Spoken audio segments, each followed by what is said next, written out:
Hey commercians, welcome to my YouTube channel after our classes. इस video में हम करने वाले हैं कैश फ्लो स्टेटमेंट का एक बहुत ही अच्छा क्वेश्चन एंड देखते हैं कि अगर एग्जाम में इस टाइप का क्वेश्चन आ जाए तो किस तरीके से सॉल्व करते हैं। पर उससे पहले हम फॉर्मेट में आ जाते हैं। एक बार हमको पता है कि कैश फ्लो स्टेटमेंट के ऊपर हेडिंग दे देते हैं हम। उसके बाद cash flow from operating activity, इसमें ये स्टार्ट होता है हमारा net profit before tax and EOI से, जिसको हम आउटो कॉलम में शो करेंगे यहाँ पे हम कैलकुलेट करने के बाद। उसके बाद हम यहाँ पे कुछ एडजस्टमेंट्स करेंगे, that is non cash and non operating item से यहाँ पे ऐड या लेस करते हैं। वो सब आइटम्स क्वेश्चन पढ़ते जाएंगे, उसको हम इनर कॉलम में दिखाते जाएंगे। उसके बाद जो टोटल आएगा तुम्हारा वर्किंग कैपिटल का एडजस्टमेंट आएगा। उसके बाद हमारा cash flow from operating activity निकल जाएगा। उसके बाद investing activity and financing activity. तो यहाँ पे देखते हैं इन्वेस्टिंग एक्टिविटी किससे रिलेट करता है, फिक्स्ड एसेट्स एंड इन्वेस्टमेंट पे रिलेट करता है तुम्हारा investing activity. And financing activity depend करता है तुम्हारा लोन पे एंड तुम्हारे इक्विटी पे, दैट इज योर कैपिटल पे। तो अब क्वेश्चन पढ़ते हैं एंड देखते हैं किस तरीके से सॉल्व होगा। तुमको यहाँ पे क्वेश्चन में दिया हुआ है शेयर कैपिटल, दैट इज 3,50,000 तुम्हारा 2018 में, that is closing and opening में 350 है। तो यहाँ पे कोई चेंजेस नहीं आ रहे हैं, तो फाइनेंसिंग एक्टिविटी में इसका कोई रोल नहीं होगा। फिर दिया हुआ है सरप्लस, सरप्लस में चेंज आ रहा है एंड नोट नंबर 1 दिया हुआ है, तो हम नोट नंबर 1 पे जाके चेक करते हैं। नोट नंबर 1 में तुमको दिया हुआ है जनरल रिजर्व, ओपनिंग था 9 लाख, क्लोजिंग है 9,30,000। अब जनरल रिजर्व तुम्हारा काम आता है net profit before tax and EY निकालने के लिए। यहाँ पे तुम फिर दिया हुआ है सरप्लस, सरप्लस है 1,68,000 तुम्हारा ओपनिंग है एंड क्लोजिंग है 2,04,000। तो ये जो डिफरेंस आएगा तुम्हारा, इससे स्टार्ट होता है तुम्हारा calculation of not profit before tax and EOI. तो हम यहाँ पे हम कैलकुलेट करते रहे हैं वर्किंग नोट नंबर 1। यहाँ पे कैलकुलेट करेंगे calculation of net profit before tax and EOI. यहाँ पे हम लिखेंगे सबसे पहला सरप्लस, दैट इज तुम्हारा प्रॉफिट लॉस में जो बैलेंस था वो 1,68,000 माइनस 2,04,000, जो डिफरेंस आएगा हमारा ये आ जाएगा तुम्हारा 36,000। फिर यहाँ पे हम ऐड करेंगे plus general reserve, general reserve आ जाएगा हमारा 30,000। अब आगे क्वेश्चन पढ़ते जाते हैं एज पर रिक्वायरमेंट, फिर हम यहाँ पे वैल्यू पुट करते रहेंगे। तो ऊपर जाते हैं, हमारा यहाँ पे दिया हुआ है long term borrowings. Long term borrowings में क्या दिया है, 10% मॉर्गेज लोन। और लोन क्या है, पहले नहीं था अब ले लिए, मतलब पहले लोन नहीं था अब ले लिए। ये तुम्हारे फाइनेंसिंग एक्टिविटी में तो आएगा ही आएगा। तो एक काम करते हैं, फाइनेंसिंग एक्टिविटी में पुट कर देते हैं। यहाँ पे लिख देंगे अपन लॉन्ग टर्म बोरोइंग। कितना रुपए दिया हुआ है यहाँ पे, 8,10,000। बिकॉज इनफ्लो ऑफ कैश है ये हमारा, पैसा आया है, कहीं से भी आया पैसा आया है। इसके बाद तुमको यहाँ पे दिया हुआ है ट्रेड क्रेडिटर्स, ये तुम्हारा कहाँ पे जाएगा, चेंजिंग वर्किंग कैपिटल पे। यहाँ पे लिख दे देते हैं, वहां पे काम आने वाली चीज है ये चेंजिंग वर्किंग कैपिटल पे। यहाँ पे 10% मॉर्गेज लोन दिया हुआ है, इस पे इंटरेस्ट के तुमको चेक करना पड़ेगा, नीचे इन्फॉर्मेशन में क्या दिया हुआ है रिगार्डिंग इंटरेस्ट। उसके बाद हम चेक करते हैं provision for tax. Provision for tax opening था 2,25,000 एंड क्लोजिंग है 30,000। तो प्रोविजन फॉर टैक्स कहाँ पे काम आता है, अभी नेट प्रॉफिट बिफोर टैक्स के लिए भी काम आएगा एंड ऑपरेटिंग एक्टिविटी में भी काम आता है। तो देखते हैं नीचे एडजस्टमेंट में क्या दिया हुआ है। उसके बाद दिया है तुमको fix asset, that is tangible 12 lakh था ओपनिंग एंड क्लोजिंग है 9,60,000। नेक्स्ट तुमको नॉन करंट इन्वेस्टमेंट दिया हुआ है 1,50,000 ओपनिंग था, क्लोजिंग है 1,80,000, मतलब हमने इन्वेस्टमेंट कहीं पे परचेज किया है, फिक्स एसेट में हमने सेल किया है। उसके बाद दिया हुआ है हमारा करंट इन्वेस्टमेंट, जो 17,000 था अब 21,000 है। उसके बाद इन्वेंट्रीज दिया हुआ है एंड नेक्स्ट दिया हुआ है तुमको यहाँ पे trade receivables and cash equivalent. तो यहाँ पे वो सब किसके आइटम्स है, तुम्हारे चेंजिंग वर्किंग कैपिटल के आइटम्स है। कैश एंड कैश इक्विवेलेंट तुम्हारा पूरा एंड में काम आने वाला है। तो हम देखते हैं यहाँ पे एडिशनल इन्फॉर्मेशन के बारे में। Investment costing 24,000 were sold during the year for 25,500। यहाँ पे मिसप्रिंट है, ये होगा 25,500 होगा यहाँ पे, ये मिस्टेक है यहाँ पे। So there are provision for tax made during the year 27,000 during the year of a part of fixed asset costing 30,000 was sold for 36,000। इस सब के लिए हमको बनाना पड़ेगा हमारा एक वर्किंग नोट। तो यहाँ पे फुट नोट पॉइंट पढ़ लेते हैं। Interim dividend paid during the year amounted to 1,20,000। तो इंटरिम डिविडेंड भी यहाँ पे ऐड करते हैं हम, यहाँ पे ऐड कर देंगे interim dividend DIVI, interim dividend 1,20,000, यहाँ पे हम इसको ऐड करेंगे। इंटरिम डिविडेंड पे किए हैं तो ये तुम्हारे फाइनेंसिंग एक्टिविटी का पार्ट है, तो इसको हम खत्म कर देते हैं। यहाँ पे फाइनेंसिंग एक्टिविटी में जाके यहाँ पे नेगेटिव में लिख देते हैं माइनस, ये आ जाएगा तुम्हारा interim dividend paid during the year. कितना अमाउंट था, 1,20,000, तो ये नेगेटिव आ जाएगा 1,20,000। अब आगे हम क्वेश्चन को सॉल्व करते हैं, एक एक पे चाहते हैं हम। सबसे पहले देखते हैं लॉन्ग टर्म बोरिंग्स के बारे में डिस्कस कर लेते हैं, इंटरेस्ट के बारे में। नीचे इन्फॉर्मेशन में कुछ नहीं दिया हुआ है यहाँ पे कि कब तुम्हारा लोन लिया गया था या इंटरेस्ट कब तक के लिए देना है। तो जब क्वेश्चन साइलेंट रहेगा कि लोन का कब लिए हैं, तो हम ये एज्यूम करेंगे यहाँ पे कि ईयर एंड में लिया गया है। कब लिया मानेंगे हम, ईयर एंड में लिए हैं, इसलिए कोई इंटरेस्ट नहीं लगेगा। जब क्वेश्चन साइलेंट है तो हम अपने मर्जी से एज्यूम कर सकते हैं। हमेशा मोस्ट ऑफ द टाइम यही एज्यूम किया जाता है कि ईयर एंड में लिए हैं, तो तुम्हारा लॉन्ग टर्म बोरोइंग्स का काम खत्म हो गया। प्रोविजन फॉर टैक्स का हम बनाते हैं एक लेजर। तो प्रोविजन फॉर टैक्स का ये वर्किंग नोट नंबर 2 बनेगा तुम्हारा। ओपनिंग दिया हुआ है तुमको 2,25,000 एंड क्लोजिंग दिया हुआ है 30,000 का, और बोला हुआ है ड्यूरिंग द ईयर। तो इन्फॉर्मेशन में चेक करेंगे तो यहाँ पे दिया हुआ है provision for tax made during the year बस 27,000। इसको यूज कर लेते हैं अपन यहाँ पे। तो 27,000 तुम यहाँ पे क्या किया, प्रोविजन बनाया हो करंट ईयर का, 27,000 यहाँ पे माइनस करेंगे, सॉरी यहाँ पे शो करेंगे। अब इसका जो डिफरेंस आएगा, जो उसको टैली करेंगे, जो डिफरेंस आएगा ये आएगा तुम्हारा tax paid during the year. Tax paid निकालने के लिए तुमको काम आएगी। फिर देखते हैं यहाँ पे टैक्स पेड कितना आएगा। हमारा टैक्स पेड आ रहा है 2,22,000। ये तुम्हारा ऑपरेटिंग एक्टिविटी में जब निकालेंगे लास्ट में एंड में काम आता है ये टैक्स पेड को, तो इसको हम यहाँ पे याद रखे रहते हैं। 27,000 ये तुम्हारा करंट ईयर का प्रोविजन फॉर टैक्स है, इसको हम यहाँ पे ऐड बैक करते हैं नेट प्रॉफिट बिफोर टैक्स निकालने के लिए। तो ऐड कर देंगे प्रोविजन फॉर टैक्स 27,000। अब आगे यहाँ पे कोई इन्फॉर्मेशन नहीं दी है, तुम्हारा ये निकल जाएगा नेट प्रॉफिट बिफोर टैक्स। इसको हम टोटल कर लेते हैं। इसका अमाउंट आ रहा है 2,13,000। इसको हम ऊपर शो कर देंगे यहाँ पे आउटर कॉलम पे 2,13,000 ये आ गया। अब हमको यहाँ पे एडजस्टमेंट्स करने रहेंगे, देखते हैं किस किस चीज़ का एडजस्टमेंट यहाँ पे तुमको दिया हुआ है। आगे आते हैं, यहाँ पे हमको एक बनाना पड़ेगा इन्वेस्टमेंट का एक लेजर बनाना पड़ेगा, हमको एक फिक्स एसेट का एक लेजर बनाना पड़ेगा। तो यहाँ पे बनाते हैं हम फिक्स एसेट का एक लेजर। फिक्स एसेट के लेजर के लिए तुमको यहाँ पे फिक्स एसेट ओपनिंग दिया हुआ है 12 लाख का, क्लोजिंग दिया हुआ है 9,60,000। और यहाँ पे इंफॉर्मेशन में दिया हुआ है, हम चेक करेंगे तो थर्ड नंबर बीट पे चेक करते हैं हम। यहाँ पे दिया हुआ है during the year a part of fix asset costing 30,000 was sold for 36,000। मतलब क्या, 30,000 का था तुम्हारा, उसको 36,000 में हम क्या किए, बेच दिए। तो हमको कैश कितना मिल रहा है, 36,000 मिल रहा है। तो यहाँ पे शो कर देंगे बाय कैश 36,000 और 6,000 का प्रॉफिट, बिकॉज 30,000 का था ना और 36 में बेचे हैं, तो 6,000 का प्रॉफिट, 6,000 प्रॉफिट यहाँ पे शो कर देंगे। अब इसमें आगे कोई इन्फॉर्मेशन दी भी नहीं है। इसको हम जब टैली करेंगे, यहाँ पे जो डिफरेंस आएगा तुम्हारा, इस साइड पे डिफरेंस आने वाला है, ये रहेगा तुम्हारा करंट ईयर का डेप्रिसिएशन, जो कि आ रहा है 2,10,000। इसको हम यहाँ पे एड बैक करेंगे ऑपरेटिंग एक्टिविटी में, या एडजस्टमेंट में आ जाएगा प्लस डेप्रिसिएशन, ये ऐड हो जाएगा तुम्हारा 2,10,000 का डेप्रिसिएशन ऐड बैक हो गया। नेक्स्ट यहाँ पे देखो प्रॉफिट हुआ है 6,000 रुपीज का। ये 6,000 का जो प्रॉफिट है ये क्या है, तुम्हारा नॉन ऑपरेटिंग का पार्ट है। यहाँ पे हम माइनस कर देंगे, minus profit on sale of fixed asset. Profit on sale of fixed asset 6,000 का है, इसको हम यहाँ पे माइनस करेंगे।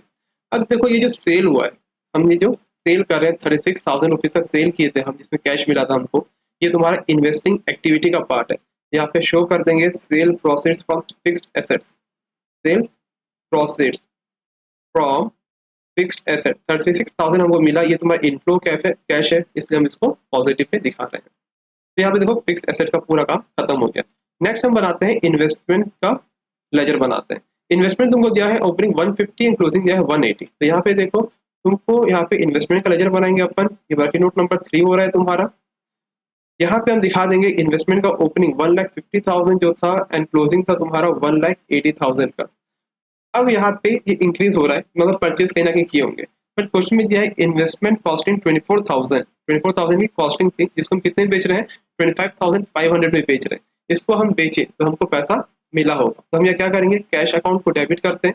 यहाँ पे आ जाएगा तुम्हारा 25,500। ये क्या है, तुम्हारा सेल प्रोसीड है, ये तुम्हारा सेल प्रोसीड्स है। कितने का था, 24,000 का था, 1,500 ज्यादा में बेचे हम, तो 1,500 तुम्हारा प्रॉफिट आ जाएगा। ये 1,500 सॉरी, ये तुम्हारा 1,500 क्या है, प्रॉफिट है, जो कि नॉन ऑपरेटिंग आइटम है। ये ऊपर हमको जाके उसको माइनस करना पड़ेगा, ये तुम्हारा इन्वेस्टमेंट में आ जाएगा। बट इसको जब हम टैली करेंगे तो जो डिफरेंस आएगा, वो डिफरेंस क्या होगा, हम इसको चेक करते हैं। यहाँ पे डिफरेंस आ रहा है 54,000 का। ये 54,000 का जो डिफरेंस है, ये क्या है, तुम्हारा ड्यूरिंग द ईयर हम परचेज किए, परचेज ऑफ इन्वेस्टमेंट है ये। तो देखते हैं कौन कौन सी चीज कहाँ पे जाएगी। सबसे पहले जो प्रॉफिट आया है, इसको हम क्या करेंगे, माइनस कर देंगे ऑपरेटिंग एक्टिविटी के अंदर। यहाँ पे आ जाएगा माइनस प्रॉफिट ऑन इन्वेस्टमेंट, या profit on sale of investment. 1,500 का प्रॉफिट है, इसको हम माइनस कर देंगे। फिर यहाँ पे चेक करेंगे जो तुम परचेज किए हैं एंड हमको क्या हुआ है सेल किए, तो पहले सेल का लिख देखते हैं, sale proceeds from investment, investment को सेल करके जो पैसा मिला तुमको यहाँ पे ऐड होगा 25,500, और जो परचेज किए हैं उसको माइनस हो जाएगा, minus purchase of investment, investment जो हम परचेज किए, टोटल कितने की इन्वेस्टमेंट हम परचेज किए, तो नीचे हमने कैलकुलेट किया है 54,000 का, यहाँ पे हम नेगेटिव में दिखा देंगे इसको, 54,000 नेगेटिव हमने इसको परचेज किया है। अब नेक्स्ट देते हैं हमारा क्या बचा हुआ है, हमने current investment non current investment कर लिया। करंट इन्वेस्टमेंट जो होता है तुम्हारा कैश एंड कैश इक्विवेलेंट का पार्ट होता है, तो इसका कुछ भी नहीं करेंगे, ये सेम ट्रीटमेंट होता है जो तुम्हारा कैश के साथ होगा। कैश को और करंट इन्वेस्टमेंट, चाहे कोई भी करंट इन्वेस्टमेंट हो, तुमको उसको हम मानते हैं उसको कैश एंड कैश इक्विवेलेंट। उसके बाद दिया है तुमको इन्वेंट्रीज, ये चेंजिंग वर्किंग कैपिटल का क्वेश्चन आ गया। अब नीचे चेक करते हैं हमने कोई इन्फॉर्मेशन छोड़ी है क्या, हमने इसको भी यूज कर लिया, हमने इसको भी यूज कर लिया। तो अब इसको हम क्वेश्चन को देखते हैं किस तरीके से एंड होगा।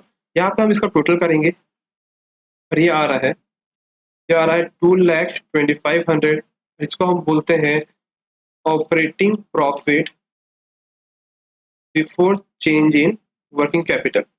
अब देखते हैं वर्किंग कैपिटल में क्या क्या चेंजेस आ रहे हैं। वर्किंग कैपिटल में चेंजेस के लिए देखो यहाँ पे हमारे पास सिर्फ दो ही वर्किंग कैपिटल करंट एसेट दिया हुआ है, एक है इन्वेंट्रीज, एक है ट्रेड रिसीवेबल। इन्वेंट्रीज देखो यहाँ पे था, यहाँ पे अगेन क्वेश्चन मिसप्रिंट है, ये एक्चुअली में 6,30,000 है, ये 6,30,000 है, 7,82,000 है। तो तुम्हारा देखो ये तुम्हारा जो करंट सॉरी इन्वेंट्रीज है ये क्या हो रहा है, कम हो रहा है, मतलब करंट एसेट में इन्वेंट्रीज तुम्हारा क्या हो रहा है, रिड्यूस हो रहा है। जब करंट एसेट कम होता है तो उसको हम ऐड करते हैं, कितने अमाउंट से कम हो रहा है देखते हैं। इन दोनों डिफरेंस 7,82,000 ओपनिंग माइनस 6,30,000, ये आ रहा है तुम्हारा 1,52,000 से क्या हो रहा है, रिड्यूस हो रहा है। इसको वहां जाके ऐड कर देंगे, यहाँ पे लिखेंगे अपन plus decrease in current asset decrease हो रहा है तुम्हारा 1,52,000 का, इसको यहाँ पे शो कर देंगे। नेक्स्ट देखते हैं तुम्हारे ट्रेड रिसीवेबल में क्या हो रहा है। रिसीवेबल तुम्हारा 6,30,000 ओपनिंग था, क्लोजिंग है 13,65,000। इन दोनों का डिफरेंस चेक करते हैं हम, ये आ रहा है तुम्हारा 7,35,000, इसको हम क्या करेंगे, इंक्रीज हो रहा है, जब इंक्रीज होता है करंट एसेट तो हम उसको जाके माइनस कर देते हैं, यहाँ कर देंगे minus increase in current asset. कितना अमाउंट था तुम्हारा यहाँ पे 7,35,000, यहाँ पे नेगेटिव में शो कर देंगे, 7,35,000 ये नेगेटिव में आ जाएगा। इसके बाद हमको देखना है यहाँ पे कि एक और दिया हुआ है वर्किंग कैपिटल तुम्हारा ट्रेड पेबल्स। ट्रेड पेबल्स क्या हो रहा है, 5,04,000 था, अब जाके हो गया 4,20,000, ये क्या हो रहा है तुम्हारा, डिक्रीज हो रहा है। तो जब यहाँ पे डिक्रीज होता है तो इसको हम क्या करेंगे, माइनस करेंगे, डिक्रीज इन करंट लाइबिलिटी। कितने रुपए से कम हो रहा है, 84,000 से रिड्यूस हो रही है ये, तो यहाँ पे क्या कर देंगे हम 84,000 और माइनस करेंगे। अब इसको यहाँ पे हम टोटल करते हैं। क्वेश्चन में दो जगह एरर है, यहाँ पे देखो इन्वेंट्रीज पे दिया हुआ है 7,82,000, एक्चुअल में ये 7,82 नहीं है, ये 7,20,000। अगर इसको हम 7,20,000 लेंगे तो डिफरेंस कितना आ जाएगा तुम्हारा 90,000 का। इसको हम करेक्ट कर लेते हैं, पहला ये अमाउंट आएगी तुम्हारी 90,000 की, ना कि 1,52,000 की, तो यहाँ लिख देते हैं अपन 90,000, ये आ गया। सेकंड यहाँ पे एरर हुआ है, यहाँ पे ये है तुम्हारा 4,20,000 दिखा रहा है, एक्चुअली 420 नहीं है, ये तुम्हारा 4,02,000 है, ये 420 नहीं है, कितना है तुम्हारा 4,02,000। तो अब डिफरेंस आ जाएगा तुम्हारा 1,02,000 का, तो इसको चेंज कर देते हैं, यहाँ पे 84 नहीं होगा, ये होगा तुम्हारा 1,02,000। अब यहाँ पे हम टोटल हमारा चेक करते हैं, ये आ रहा है 5 लाख, ये आ रहा है हमारा 5,44,500, वो भी क्या है नेगेटिव। इसको हम क्या बोलते हैं, ये कहलाता है हमारा कैश जनरेटेड फ्रॉम ऑपरेशन, इसको हम बोलते हैं कैश जनरेटेड फ्रॉम ऑपरेशंस, ये आ गया। इस पे हम माइनस करेंगे टैक्स पेड, टैक्स पेड को यहाँ पे हम माइनस करते हैं, हम निकालते टैक्स पेड, ये रहा 2,22,000, या माइनस हो जाएगा 2,22,000, हम यहाँ पे टैक्स पेड माइनस करेंगे, तो ये आउटर कॉलम में इसको शो कर देंगे। ये तुम्हारा टोटल यहाँ पे चेक करेंगे कितना आ रहा है टोटल, ये आ रहा है हमारा 7,66,500, 7,66,500 ये हमारा नेगेटिव आएगा। अब देखो ऊपर में यहाँ पे तुम्हारा नेट प्रॉफिट बिफोर टैक्स तुम्हारा 2,13,000 पॉजिटिव था, ये तुम्हारा नेगेटिव आया है, इसको हम अब टोटल करेंगे तो ये आ जाएगा हमारा, मेरे पास स्पेस नहीं है, यहाँ लिख दे रहा हूँ मैं, यहाँ पे इसको मैं शो कर दे रहा हूँ, ये आएगा तुम्हारा कैश फ्लो फ्रॉम, या नेगेटिव आएगा, देखो यहाँ पे बिकॉज 2,13,000 पॉजिटिव है, नेगेटिव ज्यादा है, तो कैश यूज लिखेंगे यहाँ पे, use in operating activity, operating activity में इतना कैश यूज हो रहा है, कितना यूज हो रहा है चेक करते हैं। ये आ रहा है हमारा 5,53,500 cash used in operating activity. अब हम नेक्स्ट टैली करते हैं तुम्हारा cash flow from investing activity को। इसको जब हम टोटल करेंगे ये आउटर कॉलम शो कर देंगे इसको। ये आ रहा है तुम्हारा 7,500, इसको हम बोलते हैं cash flow from investing activity. Cash से इनफ्लो इतना हो रहा है। नेक्स्ट तुम्हारा आ गया फाइनेंसिंग एक्टिविटी का, इसको भी टोटल कर देंगे तो 8,10,000 तुम्हारा पॉजिटिव है, 1,20,000 तुम्हारा नेगेटिव है। ये आएगा तुम्हारा 6,90,000 तुम्हारा cash inflow from financing activity, CF from financing activity. ये तुम्हारा टोटल आ गया। अब क्या करेंगे, जितने आउटर कॉलम पे तुम्हारे ये 1 2 3 मतलब ऑपरेटिंग एक्टिविटी का, इन्वेस्टिंग एक्टिविटी का एंड फाइनेंसिंग एक्टिविटी का, इन तीनों को हमको टोटल करना है। यहाँ पे मेरे पास स्पेस कम है इसलिए मैं यहाँ पे इसको मिटा रहा हूँ वर्किंग नोट को। फिक्स्ड एसेट का वर्किंग नोट था इसको मैं हटा रहा हूँ यहाँ से। यहाँ पे हम टोटल करते हैं इसको, ये टोटल आएगा हमारा, चेक करते हैं कितना आता है। यहाँ पे देखो ये नेगेटिव 7,500 पॉजिटिव, 6,90,000 पॉजिटिव, तो इसका टोटल आ रहा है 1,44,000 पॉजिटिव बैलेंस आ रहा है। ये आ रहा है हमारा 1,44,000 पॉजिटिव बैलेंस। इसको हम बोलते हैं net increase in cash and cash equivalent. Net increase in cash and cash equivalent मतलब क्या, कैश या कैश के बैलेंस में तुम्हारा टोटल इतना रुपया बढ़ रहा है इस साल में। इस पे हम ऐड करते हैं एक चीज, लास्ट है ये ऐड करेंगे इस पे तुम्हारा opening balance of cash and cash equivalent का ओपनिंग बैलेंस। तो ओपनिंग बैलेंस तुम्हारा कैश एंड कैश इक्विवेलेंट का क्या है, तो यहाँ पे चेक करते हैं। तुम्हारा ओपनिंग दिया हुआ है 4,30,000 तुम्हारा कैश एंड कैश इक्विवेलेंट का, और 17,000 और ऐड करेंगे बिकॉज क्या होता है, करंट इन्वेस्टमेंट भी तुम्हारा कैश एंड कैश इक्विवेलेंट माना जाता है। तो ये हो जाएगा तुम्हारा 4,47,000 यहाँ पे ऐड करेंगे।